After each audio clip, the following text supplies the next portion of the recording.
What is going on, you guys? Bastion YUGIOH here, coming at you with a bit of a meta discussion after YCS Atlanta has now taken place and finished. I wanted to do this video about maybe 2 days ago, or yesterday, but I had school and things like that, so I got a few hours before I gotta go to class. So I thought I'd, make a little time. Anyway, so first of all, I want to congratulate Omar Ciso, first place winner with Pendulum Magician.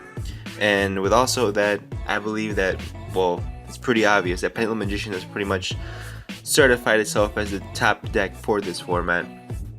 I don't know what happened with Trickstars in the last week or last 2 weeks, but it was slacking. It looks like it finally got into the mix again. I'm not sure how I'm gonna feel about it. I think Trickstars just needed some time to adjust the deck according to the meta, because Trickstars, the deck is literally just like 12-13 cards. Literally 3 Candina, 3 Light Stage, 3 Lycurus, 1 Lilybell, and that's it. You can play anything else in the deck. So you can play pretty much 75% of your deck is to combat the meta. And because it wasn't established, I believe that Trickstars weren't able to make it, but now that it is established that Pendulum Magician is the best deck, adjustments will be made and Trickstar will become the second best deck of this format, followed very closely by True Draco, which we see True Draco Metal Foes made into the top 8. We see Invoke True Draco and True Draco all around the top 32. I honestly think it's a very, very strong deck. I love playing the deck. Some people find it boring perhaps, but I mean, you summon a big monster that is immune to 2 out of 3 card types in the game. Like, that's pretty ridiculous. And also you can play cards like Skill Drain and Monarch's Erupt. You can even play Monarch Stormforth, which I don't think too many people play anymore, but like, you can tribute over your opponent's monster if there's anything problematic. So I think True Draco is just a really, really great deck. I think it's a solid third place in the meta.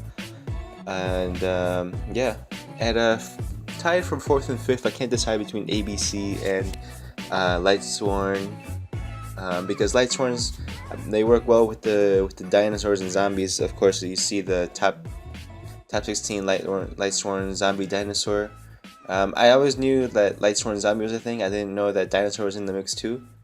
But yeah, I mean, we got 2 Lightsworn zombie dinosaur players, so I think that's gonna be the new Lightsworn type of thing. Now they're going to start incorporating more zombies and dinosaurs into the mix. And it's going to be a huge mess of cards all over the field, and it's going to be really crazy. And ABC, I was watching this guy's build, and it looked very, very standard. There's nothing really too spicy about it, and it still managed to take top 32, which I thought was really, really impressive. Which means that a very basic, and it looked pretty budget to me, except for I think you played Ash Blossom, but you can just take that out, put some other stuff in, maybe Effect Veiler. Effect Veiler is actually, well, it's like what, 2 cents, and it shuts down the Heavy Metal Foes Electromite. You just activate it, and then they just stop their turn, basically, unless they want to pen summon and go into maybe Norito, which would be pretty good. But yeah, I mean, it's not guaranteed, at least you stop them from extending even further, and you have some way to out their board going into your turn. There's also a Mech Knight Invoke player, which is actually very surprising. I want to apologize, because I'm pretty sure that I bashed the Mech Knights when they were coming out, because they just don't seem like a very good or consistent deck. They pretty much have to go second, or else they can't summon anything, unless you want to go into like the instant fusion to put something in the extra monster zone. The invoked Mech Knight actually did really well, so congrats to him. So some possible side cards that you might want to include in your side deck for this format. I personally believe that Sphere Mode, Wing Dragon of Raw Sphere Mode, is going to make a huge comeback. I personally played 2 in my side deck. I used to play 3 because I wanted to just play 3 with the Wing Dragon of Ra, because free 4K beat stick. But that might not be the best choice. I think 2, if you want to run 2 Sphere Mode, that works well. It works for me so far. If you want to run some Kaijus, that definitely help, because well, True Draco is can summon Masterpiece, and Masterpiece is a bitch to deal with. with it being invulnerable and big as hell, and with the interruptions, you just kaiju over it. Don't run Sphere Mode if you're going to play True Draco. They don't need more than one monster to beat you. If you're going against Lightsworn, a really good card against them if you're going first is Summon Limit. You can play Summon Limit, Macrocosmo, just things like that prevent them from summoning more than twice, or just banish everything from the graveyard. If you want to run D-Fissure, I played D-Fissure against a few Lightsworn decks in my day, and it actually worked really well, because everything they send to the graveyard just gets banished instead. So that works really well, except it might, if they happen to mill a giant Rex, I think that goes off. But that's not really that big of an issue when you're getting rid of all the snows and things like that. For ABC, I think you're definitely going to have to watch out for it, because it's such a really good budget deck, and it's such a standard build that you really need to look out for it. So I highly recommend running System Downs, at least 2 of them. If you want to play 3, that's perfectly fine too. I mean, I think with this list, it showed that ABC can do well without having to get too expensive. So I think a lot of people are gonna look at that and say, hey, maybe I should run System Down. Cards like Prohibition I don't think are too good in this format.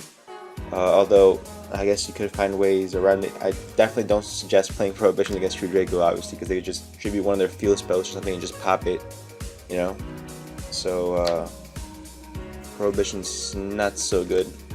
What is good though is Ghost Ogre and Snow Rabbit. Ghost Ogre and Snow Rabbit, it deals with Electromite, it deals with Diagram, it deals with pretty much any card in the Lightsworn extra deck that you want to get rid of, so that's really good. For Pendulum Magicians, you also want to you should play Anti-Spell Fragrance if you're going first, and Raw Sphere Mode if you're going second. That is really important, because if Pendulum Magician players are just gonna spam, especially the ones that summon 3 Electromite turn 1 and then go off. You're definitely going to want to play triple Sphere Mode if you're going second. Okay, but if you're going first, triple Anti-Spell, you can also play Cosmic Cyclones. A lot of people are main decking them now. I personally don't like Cosmic Cyclone. I think MST is just as fine, because I'm not a big fan of paying life points. I think Cosmic Cyclone was a bigger thing when True Draco was the best deck, but since it's not the best deck, I think MST will be okay. I thought Paleozoic would have a bigger impact on this format, but I guess I was wrong. I'm actually kind of disappointed not to see it up here. I thought this would be the time where we have ABC and Paleozoic be back up top, but I guess I was wrong. If you got Torrential, guys, Torrential's definitely going to be huge in this format. When Pendulum Magician players overextend, you can just flip that Torrential on that last summon and blow up everything, and then you go in for the kill next turn. Torrential against Lightsworns is amazing. You just blow up as they're doing their plays, and then they just have to stop. I mean, they can summon out Snows again, but that's basically it. They can't make all that ground back up. And Trickstar, I think Trickstar's Bottomless Trap Hole is the best thing against Trickstars, because when they tag out for Lycurus, you know how they can banish 2 at a time? You can flip the Bottomless Trap Hole and banish both Lycurus, or 3 Lycurus, or just 1 Lycurus. As long as you're getting rid of it, you're doing a good job. I mean, Lycurus is a dumb card. It burns you just for playing the game. And I think Bottomless Trap Hole is really, really, really good against Trickstar. Alright, but that's basically it for this video. I just want to get some ideas about the meta and how to counter it with some side cards, and I hope you guys enjoyed, and I'm really looking forward to this format. It's going to be really interesting. It looks very diverse. I'm really hyped for it. Might play some ABC, we'll see, and I'll see you on the next one. Later.